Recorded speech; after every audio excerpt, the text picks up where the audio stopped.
নমস্কার, আমি ডক্টর বোস সত্যকান্ত চলে এসেছি সহজ শেয়ার বাজারের আরেকটি নতুন এপিসোড নিয়ে। প্রিয় বন্ধুরা, আশা করি সবাই ভালো আছেন এবং সুস্থ আছেন। গোটা বিশ্ব জুড়ে যে জিওপলিটিক্যাল টেনশনই থাকুক না কেন, ক্রুড অয়েলের দাম যতই বৃদ্ধি হোক না কেন, যতই ইরান আমেরিকা যুদ্ধ চলুক না কেন, আজকের দিনটা অন্তত এটা বলা যেতে পারে যে গোটা ভারতবর্ষ পশ্চিমবঙ্গময় ছিল। নতুন সরকার গঠিত হতে চলেছে মাননীয় প্রধানমন্ত্রী শ্রী নরেন্দ্র মোদীর তত্ত্বাবধানে। এই নতুন সরকারকে আমরা অভিবাদন জানিয়ে শুরু করছি। দেখুন, খুব সহজ ভাষায় আজকের শেয়ার বাজারে যে উত্থান, সেটা সাধারণ উত্থান নয়, কিন্তু তার কারণটাই এটা যে গোটা বিশ্ব জুড়ে যখন এই ধরনের টার্ময়েল, এই ধরনের কেওটিক কন্ডিশন চলছে, সেইখানে আজকের ভারতীয় শেয়ার বাজারে আমরা উত্থান দেখলাম। এবং আজকের যে ঝড় উঠল গোটা পশ্চিমবঙ্গ জুড়ে, যেভাবে 91 থেকে 91% যে ভোট পড়লো, তার আজকের প্রতিফলন দেখা গেল ব্যালট বক্সে বা আজকের রেজাল্টে। তা থেকে প্রমাণ হয় যে বাংলার সাধারণ মানুষ তারা পরিবর্তন চাইছিলেন এবং তার প্রভাব সরাসরি পড়েছে ভারতীয় শেয়ার বাজারে। এতটাই মানুষ আশান্বিত হয়ে উঠেছেন বিশেষ করে ভারতীয় শেয়ার বাজার সম্পর্কে এবং তথা পশ্চিম বাংলার অর্থনীতি নিয়ে তথা ভারতের অর্থনীতি নিয়ে, সেটা আর বলবার নয়। বিভিন্ন বিশেষজ্ঞরা এতটাই আশাবাদী যে তারা বলছেন, যেমন সুনীল সিংঘানিয়া, তিনি বলছেন, অ্যাবাকাসের যিনি কর্ণধার, তিনি বলছেন যে পশ্চিমবঙ্গে এই পট পরিবর্তনের ফলে ভারতবর্ষের অর্থনীতিতে 50 বেসিস পয়েন্টস জিডিপি অ্যাড হতে পারে। 50 বেসিস পয়েন্টস মুখের কথা নয়। কল্পনা করুন যে তেলের অত্যাধিক দাম বৃদ্ধির ফলে বিশেষজ্ঞরা আশঙ্কা করছেন যে ভারতবর্ষের জিডিপি 0.5% কমে যেতে পারে। সেটা পশ্চিমবঙ্গের অ্যাড করে দেওয়ার ক্ষমতা রয়েছে। এতখানি গুরুত্বপূর্ণ একটি স্টেট, এতখানি গুরুত্বপূর্ণ একটি রাজ্য।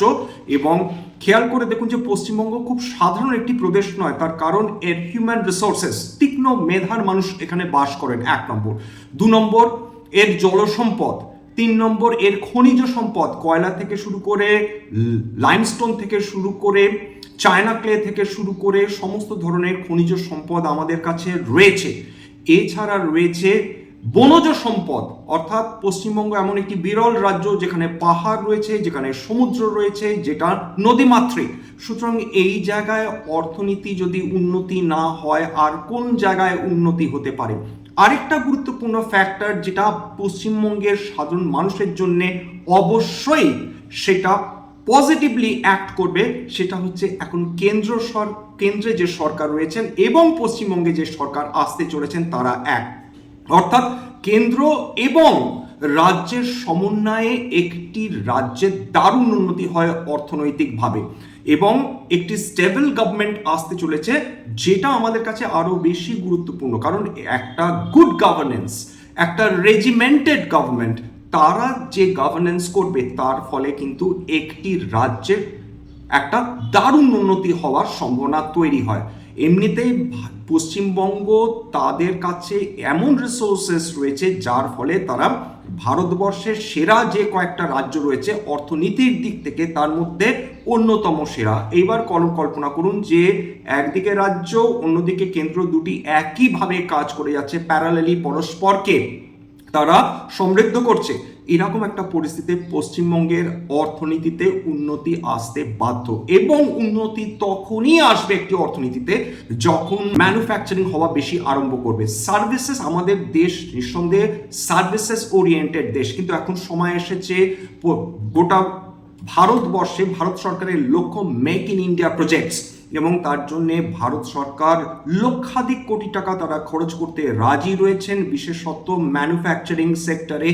এতদিন বিশেষ করে সিপিএম এর যাওয়ার ঠিক আগে যখন টাটা তাদের ন্যানো প্রজেক্ট নিয়ে গুজরাটে চলে যান, তখন কিন্তু আমাদের যে ইন্ডাস্ট্রিয়ালাইজেশন তার সর্বনাশে শুরু হয়েছিল। এখন যে সময়টা আসতে চলেছে, এইবার আমরা প্রত্যাশা করতে পারি ভারতবর্ষের সেরা শিল্পপতিরা পশ্চিমবঙ্গে এসে তারা ম্যানুফ্যাকচারিং হাবস করবেন, ম্যানুফ্যাকচারিং ইউনিটস তৈরি করবেন। সেটা যে কোনো বড় বড় শিল্পপতি হন না কেন। এবং মনে রাখবেন যে যখন একটি দেশে বা একটি রাজ্যে তারা ম্যানুফ্যাকচারিং ইউনিটস তৈরি করেন, কলকারখানা তৈরি করেন, তখন কিন্তু সেখানে কিন্তু চাকরির সম্ভাবনা তৈরি হয়, এবং চাকরির সম্ভাবনা যদি তৈরি হয় তখন ইকোনমিতে কিন্তু একটা রিপলিং এফেক্ট আসে। ইকোনমি কিন্তু একটা দারুণ পজিটিভ ভাইব দিতে থাকে। একজন বিখ্যাত অর্থনীতিবিদ রয়েছেন যিনি অমর্ত্য সেন এবং অভিজিৎ বিনায়ক ব্যানার্জির বলা যেতে পারে সমসাময়িক, JN ভাগবতী, তিনি বলেছেন যে আপনারা সরাসরি জনগণের হাতে টাকা তুলে না দিয়ে সেই টাকাটা দিয়ে কলকারখানা করুন, সেই কলকারখানা করলে তবে কিন্তু আপনার এমপ্লয়মেন্ট জেনারেশন হবে, এমপ্লয়মেন্ট জেনারেশন এলে অর্থনীতি এক ট্র্যাকে ফিরে আসবে। বিজেপির ক্ষেত্রে যেটা দাঁড়ালো এই মুহূর্তে যে তারা আরো বেশি কনসলিডেট করতে পারলেন, গোটা ভারতবর্ষকে আরো সংগঠিতভাবে চালাবার একটা সুযোগ তাদের কাছে তৈরি হয়ে গেল। অর্থাৎ বিভিন্ন রাজ্যে বিভিন্ন গভর্নমেন্ট থাকলে একটা কেন্দ্রের ক্ষেত্রে সামগ্রিকভাবে দেশ চালানোটা অতটা সহজ হয় না। পশ্চিমবঙ্গের মতন বিপুল জনসংখ্যা যেখানে রয়েছে এবং যেখানে প্রচুর লোকসভা সিটস রয়েছে, সেটা বিজেপির ক্ষেত্রে ম্যানেজ করা, রেজিমেন্ট করা, রেগুলেট করা অনেক বেশি ইজিয়ার হয়ে যাবে। সেক্ষেত্রে উন্নয়ন আসার সম্ভাবনাটাই সাধারণ মানুষ অনেক বেশি প্রত্যাশা করছেন। আজকে ভারতীয় শেয়ার বাজারে আজকের নিফটি বলুন, সেন্সেক্স বলুন, দারুণ উত্থান অলরেডি দেখে ফেলেছে। এবং যদি ইন্ডাইসেসগুলো দেখেন, নিফটি তো আজকে আবার 24,000-এর ওপর বন্ধ হয়েছে, সেন্সেক্স সেটা 77,000-এর ওপর বন্ধ হয়েছে। এছাড়া নিফটি ও আইটি স্বাভাবিকভাবে দুর্বলতা দেখিয়ে চলেছে। আর্টিফিশিয়াল ইন্টেলিজেন্স দিনের পর দিন উন্নতি করে চলেছে, আইটিগুলো ক্রমাগত যে তিমিরে ছিল সেই তিমিরেই থেকে যাচ্ছে। কবে ফিরবে, কবে তারা ইন্টিগ্রেট এআইকে করতে পারবে, সেটা নিয়ে বড় প্রশ্ন ডেফিনেটলি উঠে যাচ্ছে। এবং আইটিতে যত বেশি দুর্বলতা আসবে তত কিন্তু IT sector com employment generate করতে পারবে। সেই জন্যই এখন সময় চলে এসেছে যাতে ম্যানুফ্যাকচারিং সেক্টরে বেশি ফোকাস দেওয়া যায়। কে না বলতে পারে আমরা হয়তো একটা সেমিকন্ডাক্টর ইউনিট পেলাম, হয়তো বা আমরা সেই ক্ষেত্রে একটা রিনিউয়েবল এনার্জি আমরা একটা ইউনিট আমরা পেলাম পশ্চিমবঙ্গে, সেখানেও এমপ্লয়মেন্ট জেনারেশন করা সম্ভব। এছাড়া ট্রাভেল এবং ট্যুরিজম, পশ্চিমবঙ্গ অত্যন্ত গুরুত্বপূর্ণ একটা রাজ্য যেখানে ট্রাভেল অ্যান্ড ট্যুরিজম ডেফিনেটলি আরো বেশি জনপ্রিয় হতে পারে। ক্যাপিটাল গুডস দারুণ ইমপ্রুভমেন্ট করেছে, 1% উপর উত্থান। কনজিউমার ডিউরেবল 0.25% উত্থান। হেলথ কেয়ার দারুণ উত্থান দেখিয়েছে 1.4%। বিএসসি মেটালস আজকের ভালো পারফরমেন্স করেছে থ্যাঙ্কস টু বেদান্ত, সেটাও প্রায় 4 থেকে 5% উপর উত্থান নিয়ে ট্রেড করছিল। এশীয় মার্কেটগুলো আজকে পজিটিভ একটা মুভমেন্ট দেখিয়েছে বটে, সেটা যদি কোরিয়ার ক্ষেত্রে দেখেন অর্থাৎ কসপি সেটা প্রায় 5.5%, হ্যাংসেং প্রায় 1% উপর উত্থান। এছাড়া নিক্কেই 225 সেটাও কিন্তু 0.38% উত্থান দেখেছে।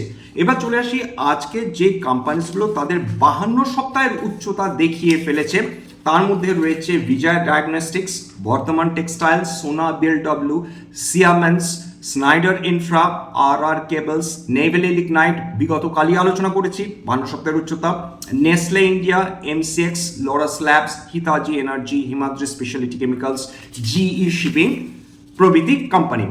এইবার কিছু কোম্পানির ক্ষেত্রে দুর্দান্ত উত্থান দেখেছে, আজকের ইন্ট্রাডে হাই দেখেছে, তার মধ্যে ভেল প্রায় 7.5%-এর কাছাকাছি, লরাস ল্যাবস 6%, হিন্দুস্তান এরোনটিক্স লিমিটেড বহুদিন পর 5%-এর বেশি উত্থান। এছাড়া আদানি গ্রিন এনার্জি 5% উপর উত্থান, আইসিআইসি প্রুডেন্সিয়াল লাইফ ইন্স্যুরেন্স 4.6% উত্থান, আদানি পোর্টস 4.24% উত্থান, কেআই ইন্ডাস্ট্রিজ 4.12% উত্থান, আদানি এনার্জিস প্রায় 4%-এর কাছাকাছি উত্থান দেখেছে। ক্রুড অয়েল, যদিও ক্রুড অয়েলের কোনো রকম উন্নতি নেই, বরং আজকেরও চড়া উত্থান নিয়ে ট্রেড করছিল। ক্রুড অয়েল অলরেডি $104 প্রতি ব্যারেলে ট্রেড করছিল, ব্রেন্ট ক্রুড প্রায় $110.5 প্রতি ব্যারেলে ট্রেড করছিল।